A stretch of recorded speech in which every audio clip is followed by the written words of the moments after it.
It's part 2 of the kyphosis posture type. The use of your head cushion still may be required, and certainly the roller.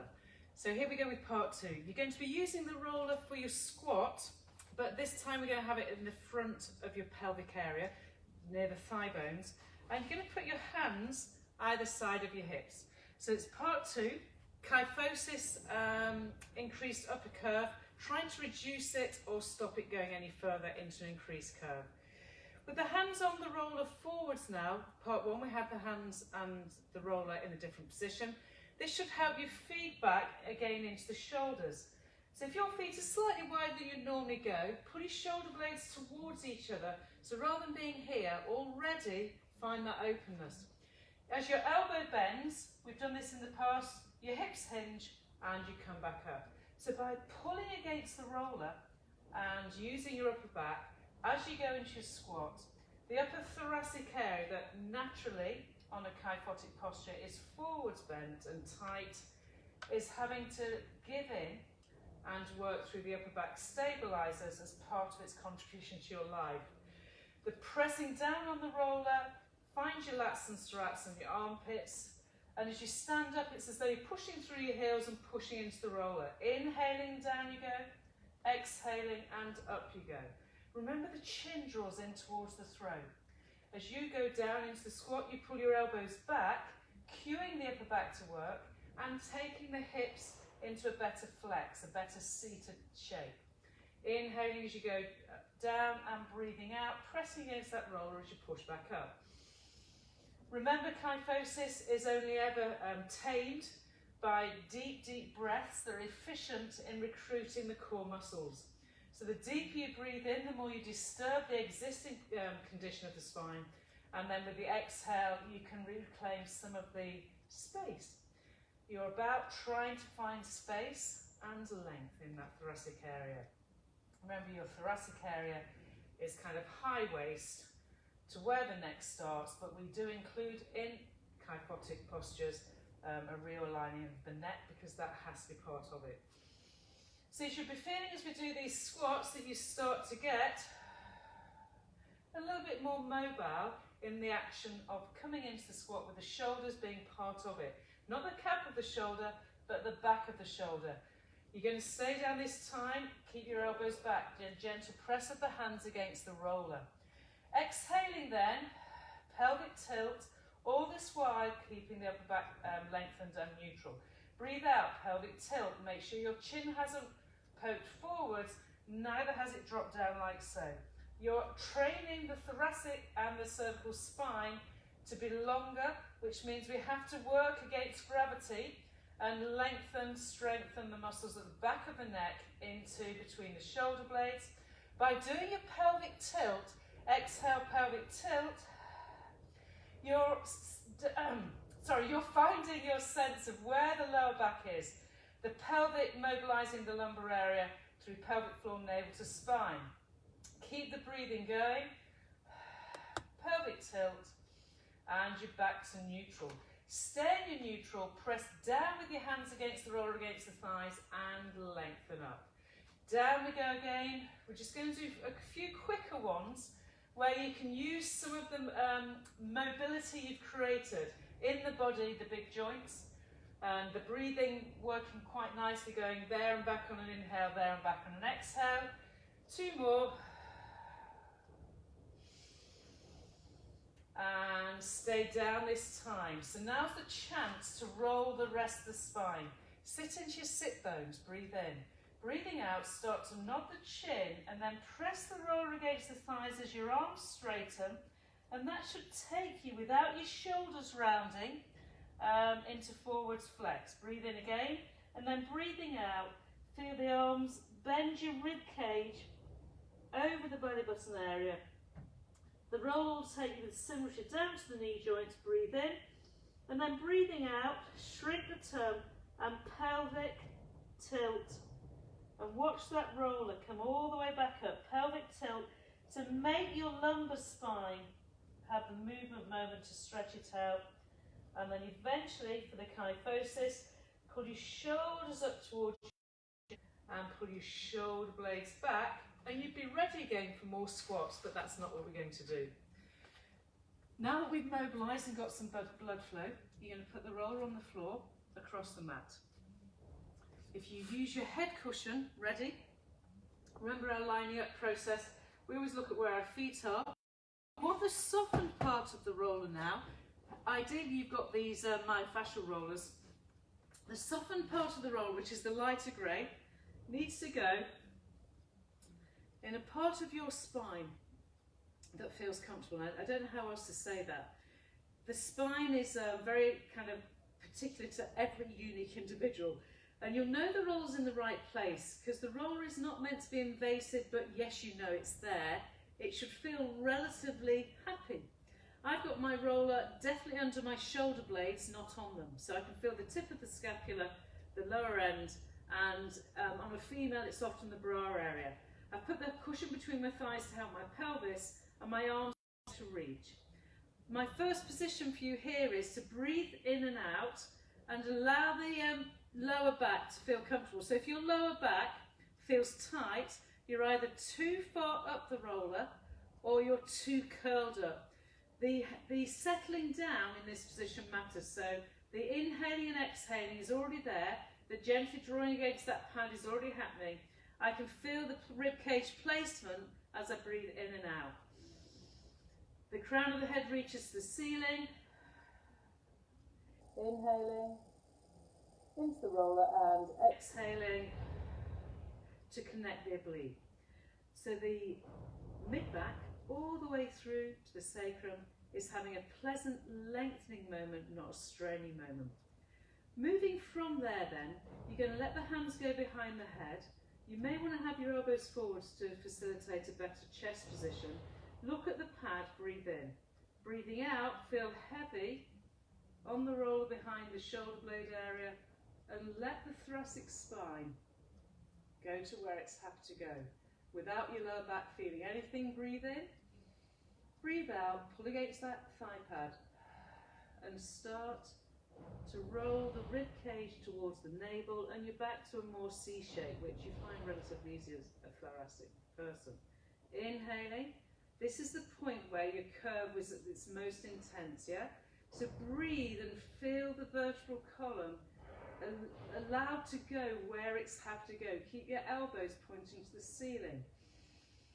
Think weight as you breathe out against the roller and you find yourself returning with muscular connection back from that position. Breathe in.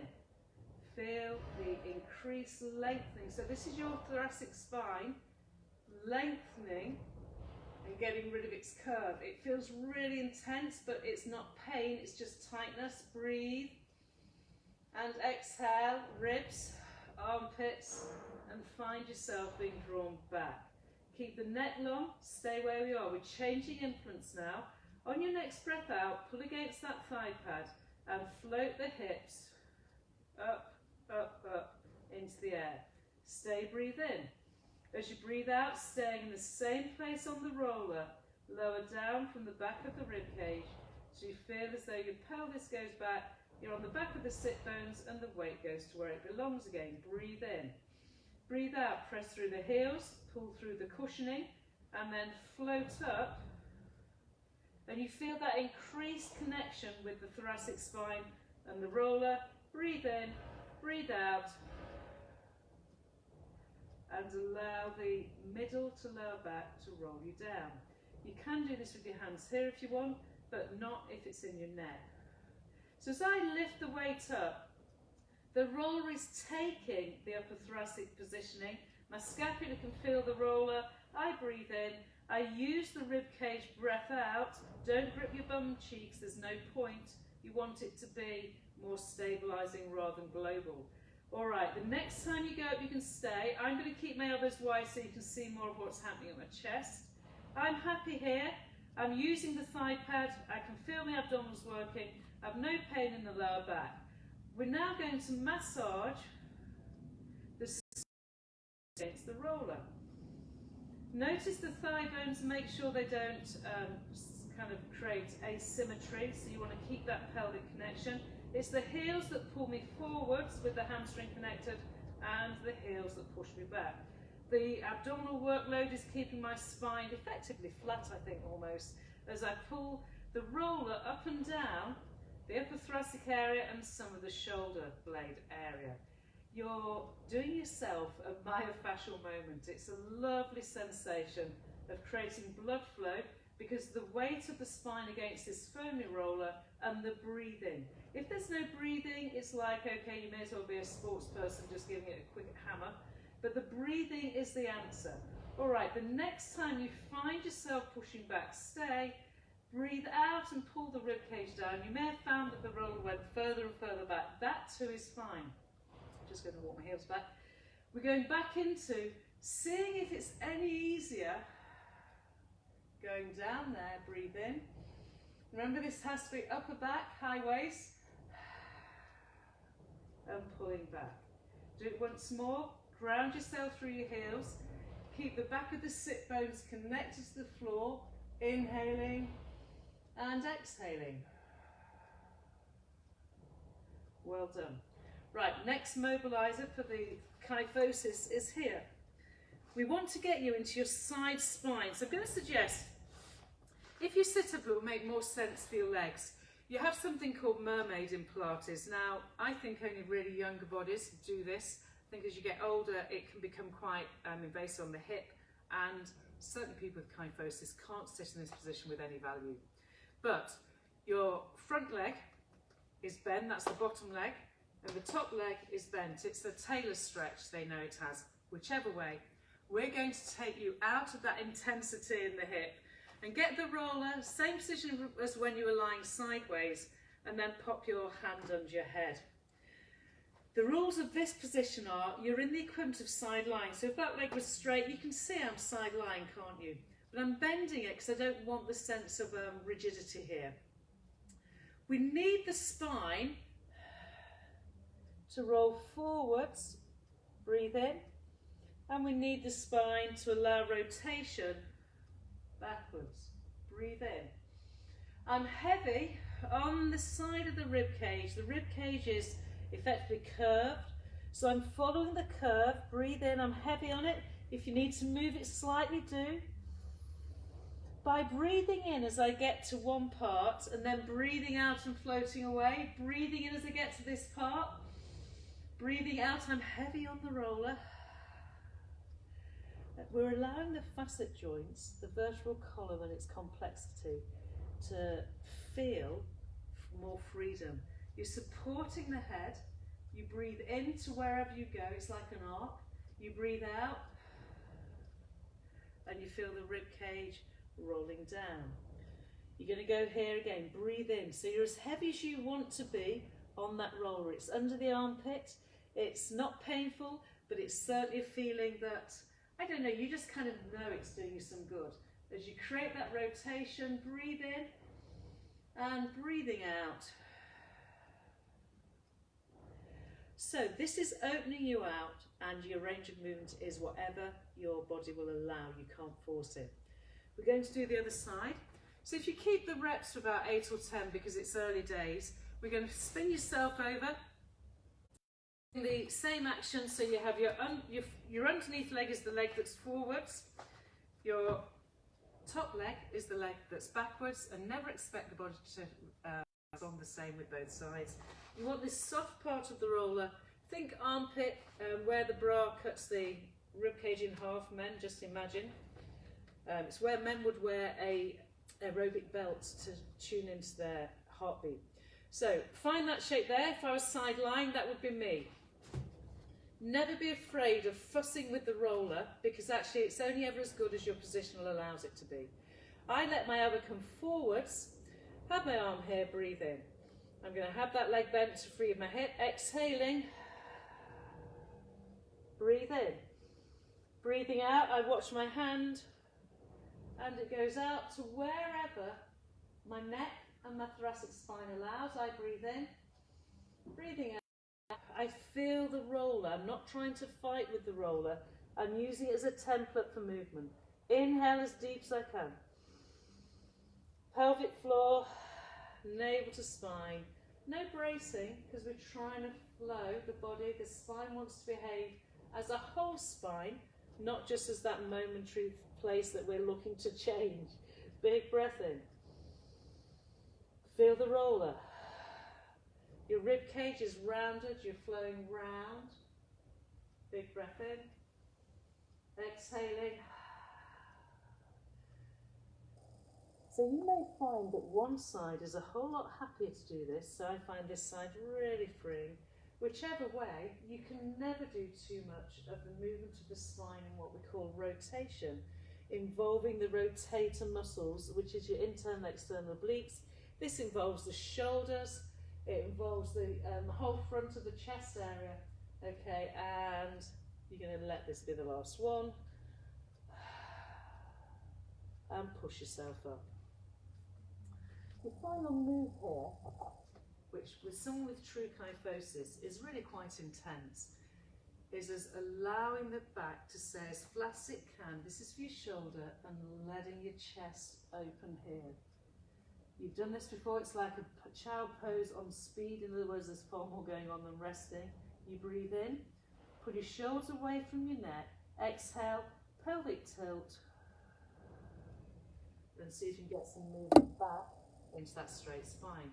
And again, breathe in, exhaling. I let the roller flow away from me. You can bend your elbows if it helps your chest.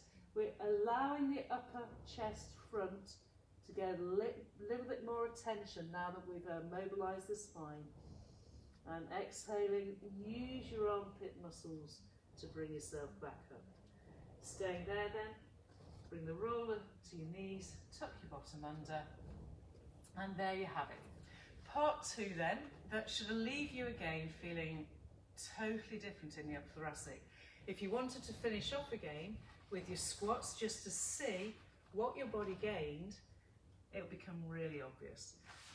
Your upper spine will feel straighter and more blood flow, maybe almost like having had a massage between the shoulder blades, across the shoulder blades, no pain in the lower back, and the shoulders a whole lot more mobile. So sit tall, sit well, and keep your thoracic curve that little bit longer. Part 3 will follow at some point. Take care for now.